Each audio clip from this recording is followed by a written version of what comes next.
प्रधानमंत्री नरेंद्र मोदी सामने खड़े होते हैं। उसी रात कैबिनेट कमेटी ऑन सिक्योरिटी की मीटिंग बुला ली जाती है। वासे ने उसे 50 लाख पाकिस्तानी रुपए दिए।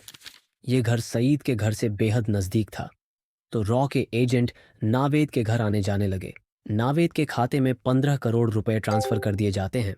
अफगानिस्तान से एक आदमी को चुपचाप पाकिस्तान लाया गया। धमाके की आवाज़ सुनते ही सैयद पूरी तरह घबरा जाता है। नवंबर 2019 में प्रधानमंत्री आवास के बाहर सुरक्षा असाधारण रूप से खड़ी थी। आधी रात को एक गाड़ी अंदर दाखिल होती है। गाड़ी से उतरते हैं रॉ चीफ सामंत गोयल। उनके हाथ में एक मोटी फाइल होती है जिस पर लाल अक्षरों में लिखा होता है कॉन्फिडेंशियल। करीब 15 मिनट इंतजार के बाद कमरे का दरवाज़ा खुलता है। प्रधानमंत्री नरेंद्र मोदी सामने खड़े होते हैं और पूछते हैं कि इतनी रात को आने की क्या ज़रूरत पड़ गई। सामंत गोयल कहते हैं, सर, हमने हाफिज सईद को ढूंढ लिया है। हफीज सईद 26 नवंबर का मास्टरमाइंड जिसकी वजह से मुंबई में की मासूम लोग मारे गए थे। हफीज सईद का नाम सुनकर प्रधानमंत्री ने तुरंत एक मीटिंग बुलाई। उसी रात कैबिनेट कमेटी ऑन सिक्योरिटी की मीटिंग बुला ली जाती है। टेबल पर प्रधानमंत्री नरेंद्र मोदी, गृह मंत्री, विदेश मंत्री, NSA अजीत डोभाल और रॉ चीफ सामंत गोयल मौजूद होते हैं।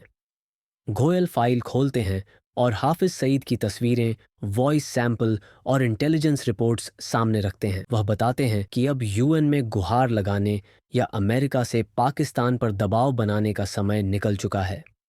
अब भारत को खुद ऑपरेशन करना होगा। जैसे ही ऑपरेशन शब्द सुनाई देता है, प्रधानमंत्री पूछते हैं कि ऑपरेशन से उनका क्या मतलब है। गोयल साहब शब्दों में जवाब देते हैं कि हाफिज सईद को पाकिस्तान में उसके ISI आकाओं के सामने मौत के घाट उतारा जाएगा। मीटिंग में बैठे अजीत डोभाल कुछ पल सोचते हैं और फिर कहते हैं कि सैयद को मारने का इससे बेहतर मौका शायद दोबारा नहीं मिलेगा। ये कहते हुए वह प्रधानमंत्री की ओर देखते हैं और हल्के से सिर हिला देते हैं। कमरे में फिर सन्नाटा छा जाता है।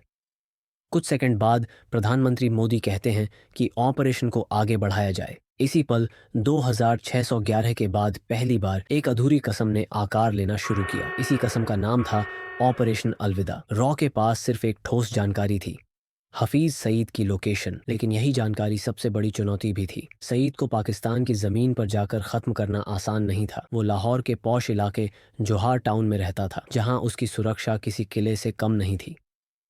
24 घंटे पाकिस्तान पुलिस की तैनाती, CCTV निगरानी और सीमित आवाजाही।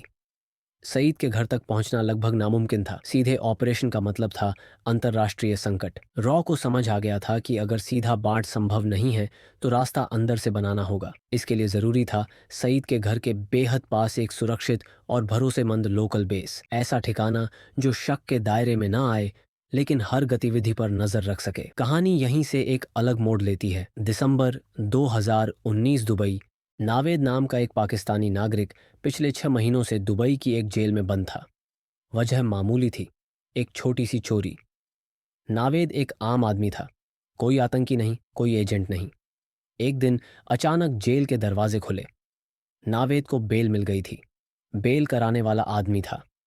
वहां से जेल से बाहर निकलते ही नावेद ने हैरानी में पूछा कि उसने उसकी मदद क्यों की। वसी ने कहा, मुझे तुम्हारी ज़रूरत है।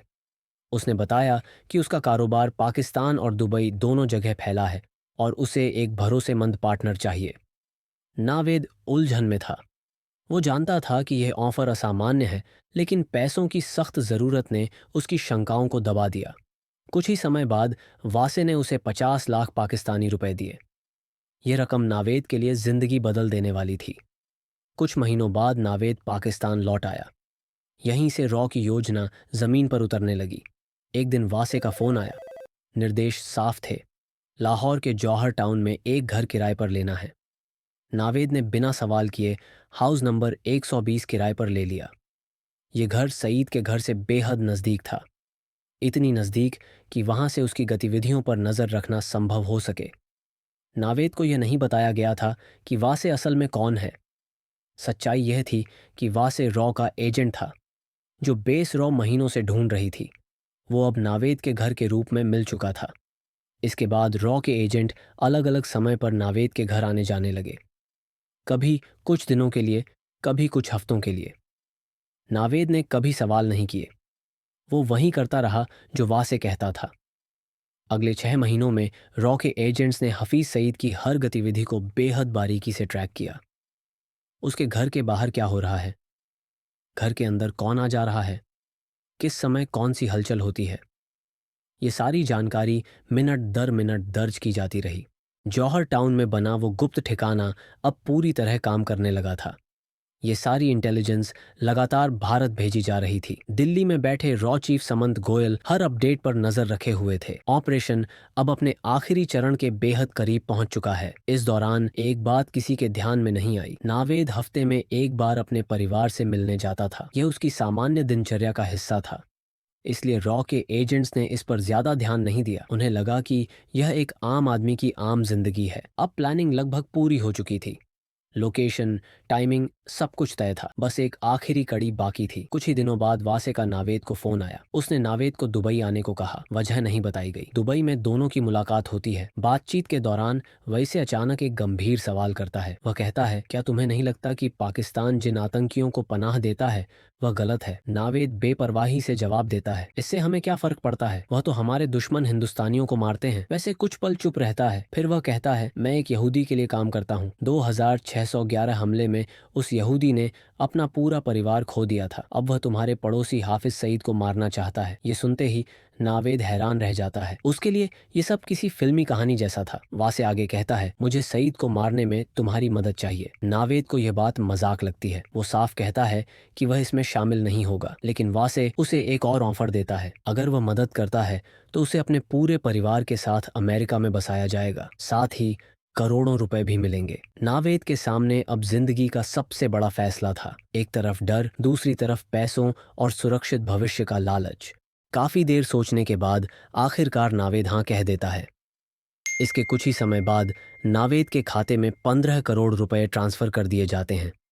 यह इस बात का संकेत था कि अब पीछे हटने का कोई रास्ता नहीं है। अब ऑपरेशन अलविदा अपने अंतिम मोड़ पर था। कई हफ्तों की गहन सोच विचार और जोखिम के आकलन के बाद रॉ एक निर्णायक नतीजे पर पहुंची। तय हुआ कि हाफिज सईद को कार बम के जरिए निशाना बनाया जाएगा। नावेद के घर में रह रहे रॉ के एजेंट्स ने चुपचाप एक काली टोयोटा कोरोला खरीदी। इसी गाड़ी के भीतर 300 किलो आरडीएक्स भर दिया गया। पूरा काम इतनी सफाई से किया गया कि किसी को शक तक नहीं हुआ। इस कार को नावेद के घर से कुछ दूरी पर एक अंडर कंस्ट्रक्शन बिल्डिंग में पार्क कर दिया गया। वहां ना चौकीदार था, ना कैमरे। इस कार के बारे में नावेद को बिल्कुल पता नहीं थी। अब रॉ के सामने सबसे बड़ा सवाल था, इस कार को सईद के घर तक कौन ले जाएगा? यह ऐसा काम था जिसमें ड्राइवर का जिंदा लौटना लगभग नामुमकिन था। रॉ को एक ऐसे इंसान की जरूरत थी जो पैसों के बदले अपनी जान देने को तैयार हो। कुछ ही समय बाद अफगानिस्तान से एक आदमी को चुपचाप पाकिस्तान लाया गया। वह बेहद गरीब था, लेकिन एक बात साफ थी, वो मरने से नहीं डरता था। उसे भरोसा दिलाया गया कि ऑपरेशन के बाद उसके परिवार को बड़ी रकम दी जाएगी। अब नावेद के घर में कुल 4 लोग थे, 3 रॉ एजेंट और एक अफगानिस्तानी। नावेद ने कभी नहीं पूछा कि ये लोग कौन हैं, कहाँ से आते हैं और क्या करते हैं। वो वही करता रहा जो उसे वासे कहता था। रॉ का प्लान अब तक बिना किसी रुकावट के आगे बढ़ रहा था, लेकिन हर ऑपरेशन में एक ऐसा पल आता है जहां सब कुछ अचानक बदल जाता है। 13 मई 2021 वासे, जो इस पूरे नेटवर्क की सबसे अहम कड़ी था, नई दिल्ली में अपने परिवार के साथ ईद मनाने आया हुआ था। त्योहार के बाद वह अगले ही दिन दुबई लौटने के लिए घर से निकलता है। रास्ते में अचानक उसे चक्कर आता है। वह संभल नहीं पाता और जमीन पर गिर पड़ता है। तुरंत उसे अस्पताल ले जाया जाता है। शुरुआती जांच में डॉक्टरों को पता चलता है कि वह कई दिनों से तेज बुखार से पीड़ित था। कोविड टेस्ट कराया जाता है। रिपोर्ट पॉजिटिव आती है। हालत तेजी से बिगड़ती है और वासे को आईसीयू में शिफ्ट कर दिया जाता है। अगले 2 दिन वह जिंदगी और मौत के बीच जूझता रहता है। आखिरकार रॉ का यह जांबाज और बेहद अहम एजेंट दुनिया को हमेशा के लिए अलविदा कह देता है। जैसे ही यह खबर रॉ हेडक्वार्टर्स पहुंचती है, वहां भूचाल आ जाता है। वैसे सिर्फ एक एजेंट नहीं था, वही नावेद को संभालता था। उसकी मौत का मतलब था कि पूरा ऑपरेशन फेल। वहीं दूसरी तरफ नावेद की आदत थी कि वह हफ्ते में एक बार अपने परिवार से मिलने लाहौर से बाहर निकलता था। लेकिन इस बार कहानी कुछ और ही थी। इस बार नावेद की गाड़ी सीधे एक हाई रैंकिंग आईएसआई ऑफिसर के घर पर जाकर रुकी। असल सच्चाई यह थी कि नावेद कभी पूरी तरह ईमानदार नहीं था। वो शुरू से ही वासे पर शक करता आ रहा था। शुरुआत में यह शक हल्का था, लेकिन जैसे जैसे वक्त बीतता गया यह शक गहराता चला गया। और जिस दिन वासे ने उसके सामने हफीज सईद को मारने की बात कही, उसी दिन नावेद का शक यकीन में बदल गया। नावेद समझ चुका था कि वह किसी बेहद खतरनाक खेल का हिस्सा बन चुका है। इसी जानकारी को वह चुपचाप पाकिस्तानी एजेंसियों तक पहुंचा देता है। ये खबर बेहद सेंसिटिव थी और इसके असर तुरंत दिखने लगे। रॉ तक जैसे ही यह इनपुट पहुंचता है, हालात पल भर में बदल जाते हैं। एजेंसी बिना एक पल गवाए आदेश देती है कि जौहर टाउन वाले घर से सभी एजेंट्स को तुरंत निकाल लिया जाए। कुछ ही घंटों में वह घर खाली कर दिया जाता है।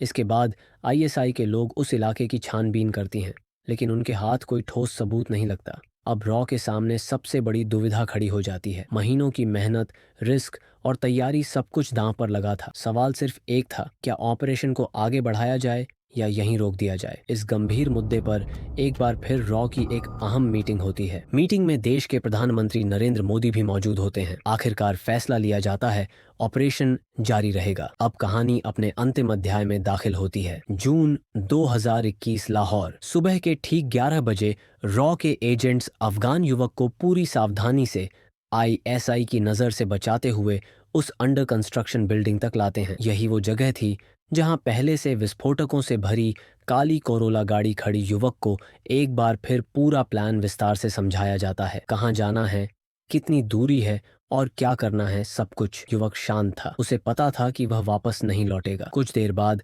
काले रंग की कोरला गाड़ी आगे बढ़ती है। गाड़ी के अंदर 300 किलो विस्फोटक भरा होता है। कार तेज रफ्तार में सड़क पर दौड़ने लगती है और हाफिज सईद के घर के पास पहुंचती है। सईद के घर से कुछ ही दूरी पहले एक चेक पोस्ट बना हुआ था। वहां खड़े पुलिसकर्मी रोज की तरह ड्यूटी पर थे। अचानक उनकी नजर एक तेज रफ्तार से आती काली कार पर पड़ती है। गाड़ी की रफ्तार सामान्य नहीं थी। पुलिसकर्मी तुरंत हाथ उठाकर गाड़ी को रोकने का इशारा करते हैं, लेकिन इससे पहले कि वह कुछ समझ पाते, गाड़ी सीधे बैरिकेड से टकरा जाती है और अगले ही पल एक जोरदार धमाका होता है। धमाके की आवाज पूरे जौहर टाउन में गूंज जाती है। आग और धुएं का गुब्बार आसमान में उड़ता है। धमाके की ताकत इतनी ज्यादा होती है कि हाफिज सईद के घर की एंट्रेंस, लोहे का गेट और सामने का ढांचा पूरी तरह उड़ जाता है। जो इंसान सालों से भारत में मासूम लोगों की जान लेता आया था, उसी के घर आज मौत दस्तक दे चुकी। धमाके की आवाज सुनते ही सैयद पूरी तरह घबरा जाता है। उसे समझ नहीं आता कि क्या हो रहा है। डर के मारे